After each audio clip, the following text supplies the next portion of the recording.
Example पहा स्क्रीनवर. Question 3 आहे. Point P is the midpoint of segment CD. If CP is equal to 2.5, then find length CD. Example पहा. या example मध्ये आपल्याला लेंथ सीपी दिलेला आहे. इथे पहा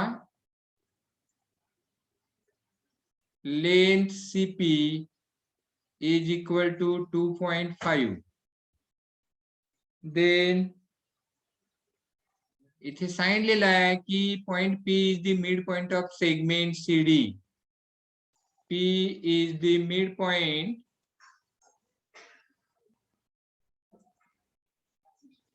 of segment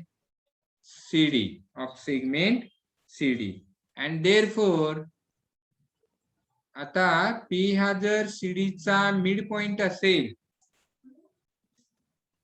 तर length CD is equal to 2 into length CP.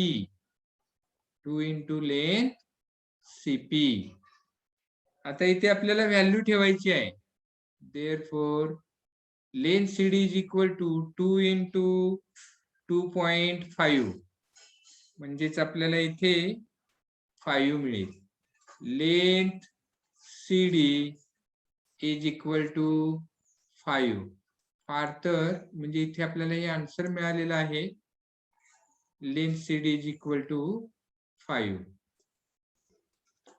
तर इथे फार तर डायग्राम काढतो म्हणजे तुमच्या लक्षात येईल. डायग्राम काढायचे झाले तर हा इथे आपल्याला सेगमेंट घ्यावा लागेल CD, आणि या सीडीचा मिड पॉइंट इथे आहे P. म्हणजे इकडचं आणि इकडचं डिस्टन्स इक्वल. त्याने CP दिलेलं आहे 2.5 आणि टोटल डिस्टन्स आपल्याला इथे शोधायला सांगितलेलं आहे. इथून इथपर्यंत हे टोटल डिस्टन्स इथे शोधायला सांगितलेलं आहे. ओके, ते ट्वाइस इतकं होणार. तर हे अशा पद्धतीने आपल्याला एक्झाम्पल सोडवायचं आहे. नेक्स्ट एक्झाम्पल पहा 4. If AB is equal to 5 centimeter, BP is equal to 2 centimeter, and AP is equal to 3.4 centimeter. Compare the segments.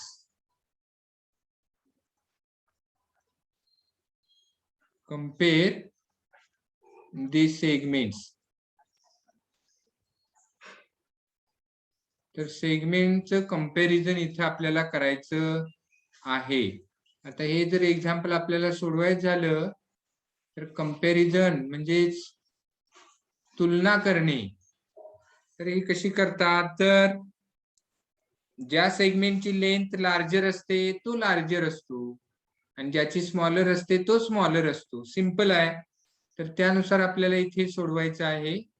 पहा दिलेलं काय आहे ते अगोदर लिहितो. AB is equal to 5 centimeter, BP is equal to 2 centimeter, and AP is equal to 3.4 centimeter. 3.4 centimeter given दिलेलं आहे हे.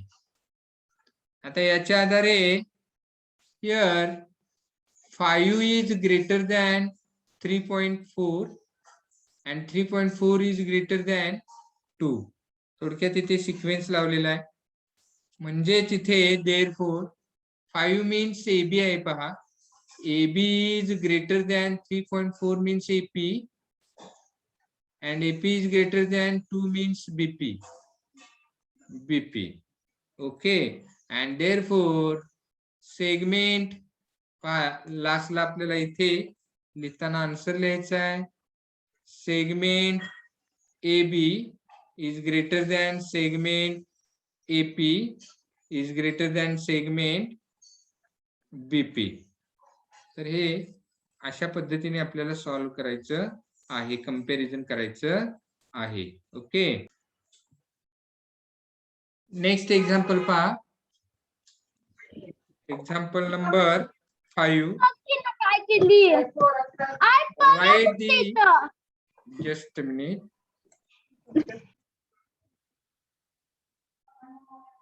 Write the answers to the following questions with reference to figure. इथे फिगर दिलेले आहे, तर फिगरचा रेफरन्स घेऊन आपल्याला इथे प्रश्नांची उत्तरं द्यायची आहेत. त्यामधलं फर्स्ट पहा. First, write the name of the opposite ray of ray RP. Opposite ray of ray RP. आरपीच्या अपोजिट रेचं नेम लिहायचं आहे. पहा, आरपी कुठे आहे मी दाखवतो इथे. पहा, आरपी असा साईडला दाखवतो. पहा, हा रे आहे. तर याचा आपल्याला अपोजिट रे लिहायचा आहे. अपोजिट रे म्हणजे त्याच लाईन मध्ये कोलिनियर असणारा आणि इथे स्टार्टिंग पॉइंट कॉमन असणारा हा रे. पहा, रेड कलरचा आहे तो. मग या रेड कलरचा जो रे आहे तर त्याचं नेम आपल्याला इथे लिहायचं आहे. तेच आपल्याला इथे आन्सर मिळणार आहे. तर आता इथे पहा, आन्सर लिहितोय मी.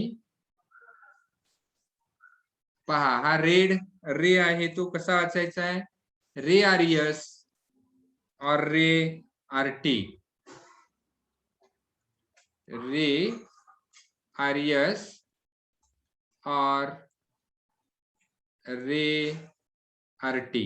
तर हे आपल्याला आन्सर मिळेल. ओके, आता आपल्याला नेक्स्ट क्वेश्चन पाहायचा आहे. पहा, write the intersection set of ray P Q and ray R P. पहा, ray P Q and ray R P.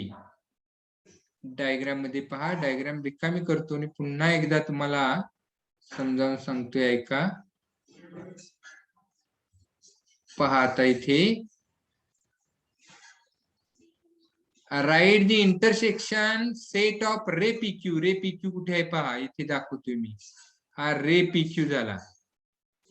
आणखीन रे आरपी. रे आरपी पहा कुठे आहे? मी ब्लू कलरने दाखवतो. रे आरपी इथे आहे. पहा, थोडासा साईडला दाखवलाय ओळखावं म्हणून. तर याचा आपल्याला इंटरसेक्शन घ्यायचं आहे. इंटरसेक्शन कशाला म्हणतात माहितीये का? सेट मध्ये जर ए हा जर सेट असेल, त्याच्यामध्ये जर असे एलिमेंट्स असतील आणि दुसरा बी हा जर सेट असेल, की याच्यामध्ये 1 2 3 4 5 6 असेल, तर याचा इंटरसेक्शन आपण कसं करतो? तर कॉमन एलिमेंट्सचा सेट घेत असतो. कॉमन काय काय आहे ते पाहायचं आहे इथे. तर हा 2 आहे, इथे 3 आहे, 4 आहे, 5 आहे. तर इतका येणार तो सेट. ए इंटरसेक्शन बी 2 3 4 5 असे येईल.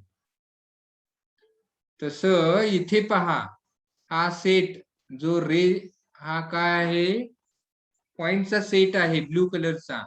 आणि हा, तर याच्यामध्ये आपल्याला इंटरसेक्शन घ्यायचं आहे. म्हणजेच आपल्याला हा आता मी दाखवला हा रेड कलरचा येईल. पहा, ओके. म्हणजेच हा वाचायचा कसा? रे पी क्यू होणार. म्हणजे इथे आन्सर मिळणार आहे रे पी क्यू. तर हे आपल्याला इथे आन्सर मिळालेलं आहे. ओके, आता नेक्स्ट क्वेश्चन पहा स्क्रीनवर. Write the union set of segment P Q and segment Q R. Segment P Q पहा, रेड कलरचा आहे. सॉरी, सेगमेंट आपल्याला घ्यायचा आहे. डायग्राम रिकामी करतो आणि पुन्हा आपण इथे डायग्राम मध्ये दाखवूया. सेगमेंट PQ पहा, इथे दाखवलाय मी पहा निळ्या कलरनी. सेगमेंट PQ आणि सेगमेंट QR पहा, मी रेड कलरने दाखवतो QR. Segment QR. तर याचा युनियन सेट तयार करायचा आहे. युनियन सेट म्हणजे कोणता? आता फॉर एक्झाम्पल इथे जे एक्झाम्पल आहे, तर याच्या बाबतीत यांचा युनियन सेट कसा येतो बा? ए युनियन बी. तर ए युनियन बी म्हणजे हे ऑल एलिमेंट्स घ्यायचे दोन्ही सेट्स मधले आणि त्याचा एक नवीन सेट तयार करायचा, त्याला आपण युनियन सेट म्हणतो. आता अर्थातच इथे सेट लिहायचा म्हणजे प्रत्येक एलिमेंट एकदाच घ्यायचा आहे, रिपीट करायचा नाही आहे. म्हणजे तिथे 1 येईल, 2 3 4 5 6 असा येईल पहा. तर हा ए युनियन बी. ओके. तसा आता इथे पहा ब्लू कलरचा दाखवलेला आहे सेगमेंट आणि रेड कलरचा दाखवलेला आहे सेगमेंट. या दोन्हींचा आपल्याला युनियन करायचा आहे. Okay. Union set. Write the union set of segment PQ हा पहा आणि सेगमेंट QR हा पहा. युनियन सेट केला तर दोन्ही एकत्र केले तर आपल्याला QR मिळेल किंवा RQ म्हणू शकतो आपण. तर इथे आपल्याला आन्सर लिहिता येईल सेगमेंट QR. Segment QR. इथे write the union set of segment PQ आणि सेगमेंट QR असं आहे. ओके. हा, तर काही ठिकाणी कदाचित इथे रे असेल इथे, तर हे वेगळं आन्सर येणार आहे, लक्षात ठेवा. इथे जर रे असेल तर आता मला जिथे इथे बुक मध्ये जे आहे ते मी घेतलेलं आहे. तर काही जर ही प्रिंटिंग मिस्टेक, जर आपण रे घेतलं तर वेगळं आन्सर येते. रे घेतला आपण इथे रे PQ आणि रे QR, तर काय होतं पहा. रे PQ म्हटला तर हा असा येईल पूर्ण इकडचा पार्ट रे PQ आणि रे QR म्हटलं तर इकडचा पार्ट येणार पहा रे QR, इकडचा सगळा पार्ट आणि याचा युनियन केला तर ही टोटल लाईन मिळते पहा, लाईन. मग हे नाव कसंही वाचू शकता, line TQ, line SP, line RP, line SQ, असे कशीही वाचू शकता. म्हणजे हे याचं उत्तर येणार मग लाईन असं येणार, हे लक्षात घ्या. आता मी इथे लिहिलेलं आहे ते सेगमेंट आहे असं गृहीत धरून लिहिलेलं आहे, की जे स्क्रीनवर दिसतंय ते. समजा इथे सेगमेंट ऐवजी रे आलं तर त्याचं आन्सर येतं लाईन TQ. एक लक्षात ठेवा ते तरी किमान उत्तर. ओके. हा, आता नेक्स्ट क्वेश्चन पहा. तर हा जो क्वेश्चन होता तो थर्ड होता त्याच्यामधला. आता fourth, state the rays of which segment QR is a subset. आता सबसेट म्हणजे काय आपल्याला माहिती असणं गरजेचं आहे.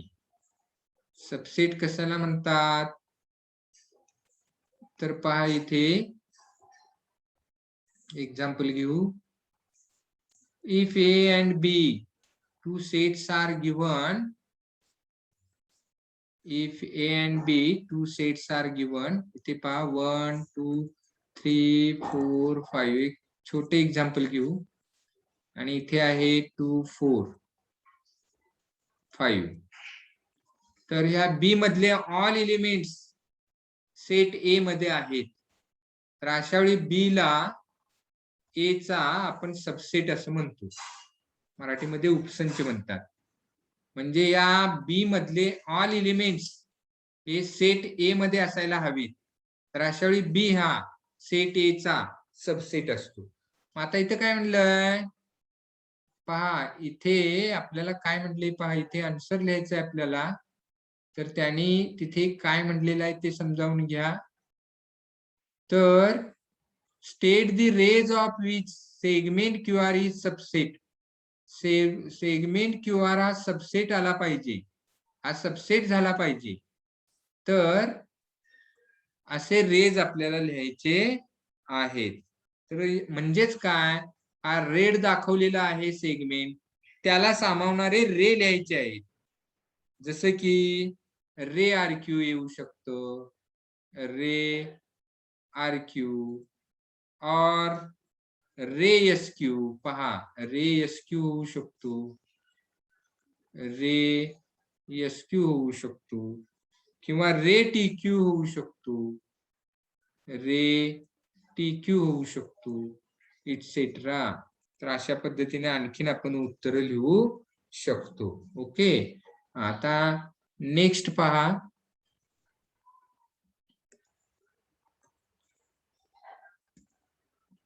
फिफ्थ क्वेश्चन पहा. Write the pair of opposite rays with common end point R. End point common आला पाहिजे. तर असे आपल्याला रेज लिहायचे आहेत. पहा, opposite rays. Write the pair of opposite rays with common end point R. तर इथे कॉमन एंड पॉइंट आर आला पाहिजे. तर असे आपल्याला रेज लिहायचे आहे. पहा, होतील आपल्याला पेअर इथे लिहिता येतील वेगवेगळ्या. Ray R P and ray R S. पहा, ray R P and ray R S. पहा, आर पी आर एस. एखाद्याने असं आन्सर लिहिलं रे आर क्यू और रे आर टी तरी चालेल. और एखाद्याने लिहिलं ray R Q and ray R T तरी चालेल. दोन्हीपैकी एक लिहिलं तरी चालेल. ओके, तर इथे एंड पॉइंट म्हणजे इथे आर आहे. पहा, एंड पॉइंट असे असणारे अपोजिट रेज लिहायचे होते. ओके, आता नेक्स्ट पहा.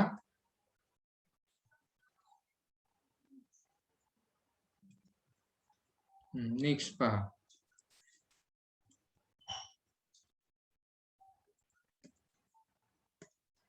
Write any two rays with common end point S. End point फक्त यस असला पाहिजे. तर असे आपल्याला रेज लिहायचे आहेत. एंड पॉइंट यस आला पाहिजे. तर असे रेज लिहायचे आहेत. तुम्ही वेगवेगळे कोणतेही लिहू शकता. टू रेज लिहायचे आहेत. रे एस टी लिहू शकतो आपण, किंवा रे एस आर, रे एस पी, रे एस क्यू कोणतेही लिहू शकता. इथे फक्त टू लिहायचे आहेत. तर आपण इथे लिहू ray S T, ray S T and ray S R. कोणती टू आपण लिहू शकतो. हा, आता इथे आहे लास्टचा क्वेश्चन. पहा, मी वाचतोय, ऐका, स्क्रीनवर आहे. Write the intersection of ray S P.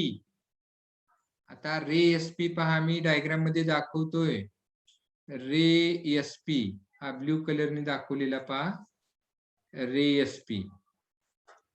Okay, blue कलरनी डार्क करून दाखवलेला आहे. तर हा रे एस पी आहे.